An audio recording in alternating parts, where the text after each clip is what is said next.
unicycle. I also do juggling, and I do the globe walking. Juggling.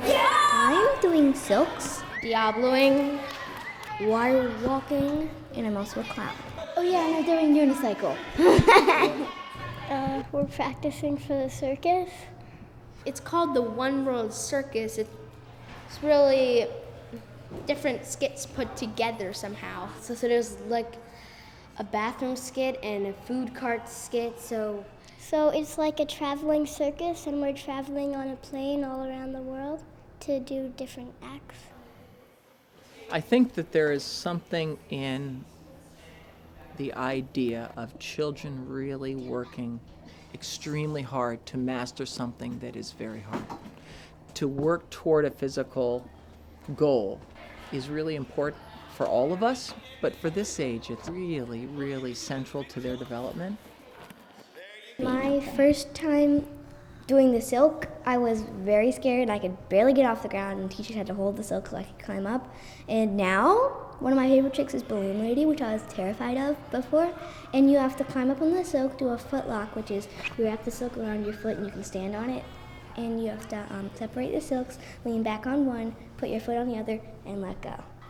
We have skills that we teach at the beginning that are fairly straightforward and fairly easy. They start with one ball when they juggle.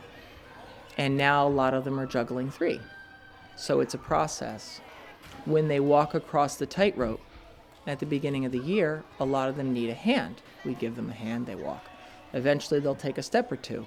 Now, a lot of kids just walk, or they walk backwards, or they walk together and then go backwards.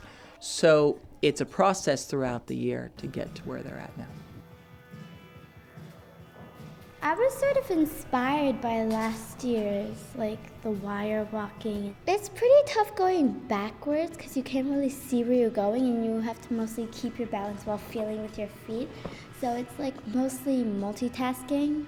So if walking backwards is hard, then walking backwards on the wire is even harder.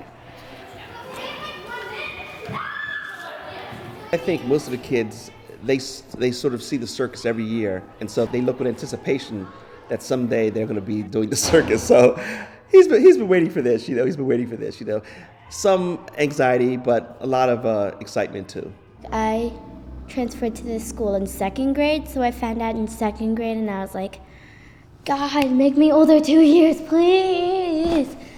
They come in thinking, oh yeah, we can do this. This is going to be great, because all they've seen is the end product. So they'll come in with, I'm going to work a little bit and get it.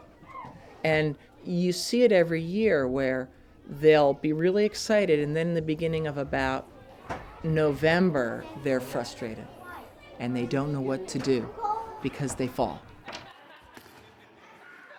You'll see a lot of situations where they're cooperating with each other, where they're helping each other, where they're guiding each other, they're assisting each other. And you'll see it in different ways. There were 2 kids today working on the Diablo, a Chinese yo-yo, and one is very strong and one wasn't as strong. And watching them support each other as they master their skit. Or watching the 2 unicyclists today. We had 2 unicyclists who were up on 6-foot unicycles, riding in unison and spinning around and riding together and riding forward and backward and doing all this stuff that's really very impressive. They're really trusting each other, because that's a fall. That's not just a oops, I'm on the green. That's a fall, and they worked up to that. So there are a lot of pieces to that puzzle that go unnoticed by some and just savored by a lot of us.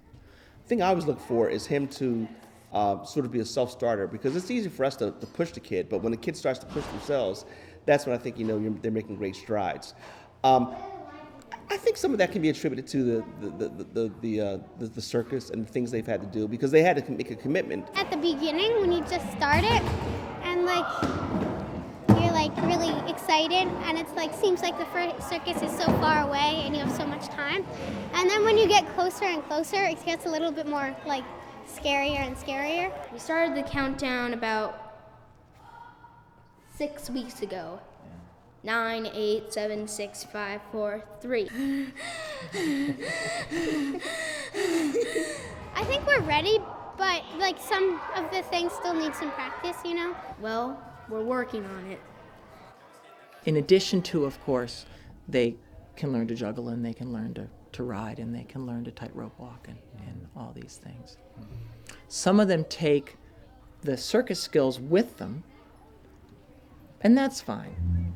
They'll all take the work they do with them, and that's at the core of it. If we didn't have that work, there'd be no point in doing it.